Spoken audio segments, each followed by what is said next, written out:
If we're to believe the neuroscientist, Professor Marcus Pembry from University College London, who concluded that behavior can be affected by events in previous generations, which have been passed on through a form of genetic memory, phobias, anxiety, and post-traumatic stress disorders, even sensitivity to a cherry blossom scent, well, then the pigeon knows of its ancestors' lives as Genghis Khan's messengers, as carriers of Tipu Sultan's poetry, silk plantation blueprints, and schematics for the advancement of rocket artillery.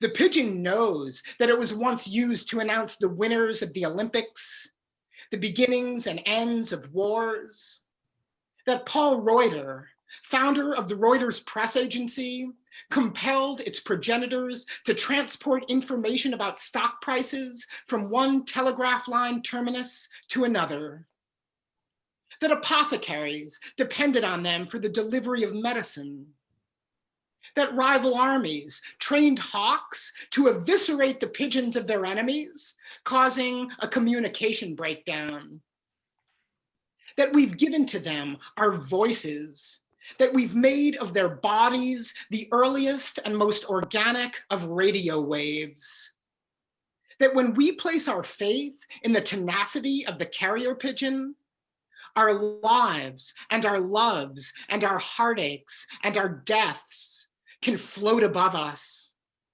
And the most important parts of our self-narratives are on air. I nose deeply into the feathers of my pillow. Know that a feather stripped of barbs is bone. The code of the body, the positioning system in the synapses, the electric impulses, the capillaries, the heart. My wife takes another pain pill and says something about trying again in the new year. That some couples, like her sister-in-law and brother, successfully conceive only after losing a half dozen, and when they're, like us, in their low 40s. Like us, the pigeon roosting in our eaves knows something, but does not know how it knows it. The bird does not even coo.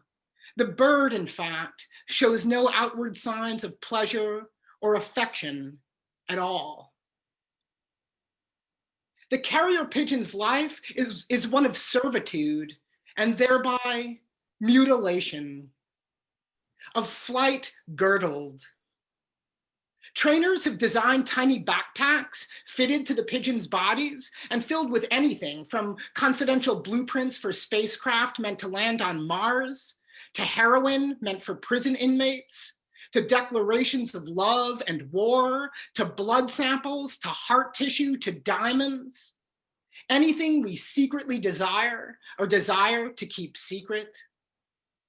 Our underbellies, our interior lives, our fetishes, our wishes, some clandestine network mapping ethnographically, the diagrams and fluctuations of our ids, tied to bird backs and bird feet, twining the air above us, the air we're so busy trying to dominate, bring down to our level.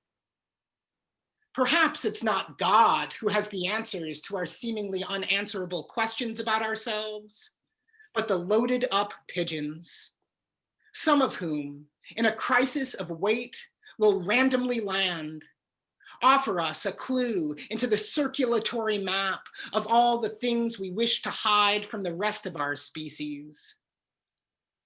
The pigeons slither along shafts of air, shafts within shafts, wormholes. They don't eat worms so much as French fries, pretzel salt, hand-me-down popcorn. Anatomy dictates, when the pigeon steps forward, its head, for just a moment, is briefly left behind. There's something buried both in their little backpacks and their anatomy.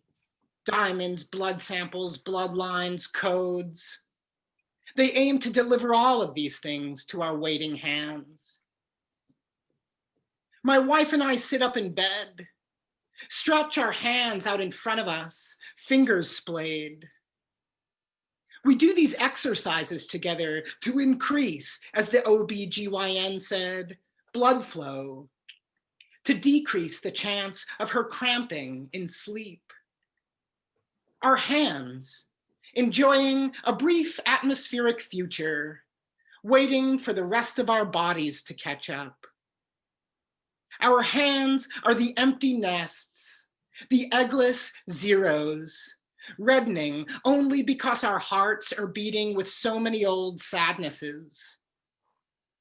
We are ever circling our losses, trying to find the way into them so we can find the way out. Always getting over, always recovering. We need salve, medicine, and diamonds. We need to convince ourselves that we are strong enough to carry the weight of a pigeon. Their soft 9.3 to 13.4 ounce bodies. They come to us as we've trained them to do. They have popcorn skins in their throats, ketchup in their feathers. We've trained them well, and they slither in the air above us, recalling their serpentine ancestors, counting the seconds until they can land.